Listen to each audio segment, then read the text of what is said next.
abokan arziki, na zo muku da wata takaitacciyar labarin da in na faɗa muku za ku yi alfahari da shi ma zan yi alfahari da shi.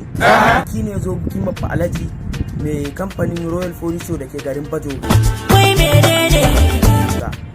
Da Allah ba damar zuwa amma ba mu gayyaci 'yan gayyan soja. Ba za mu je mu aiki. Ina ba za ka samu wallahi.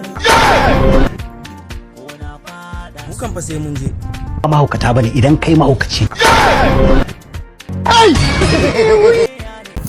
Da fatan na ƙara samun ku cikin koshin lafiya ku garzo wannan kamfani mai suna Baffa Alhaji Royal Furniture da ke garin Bajoga.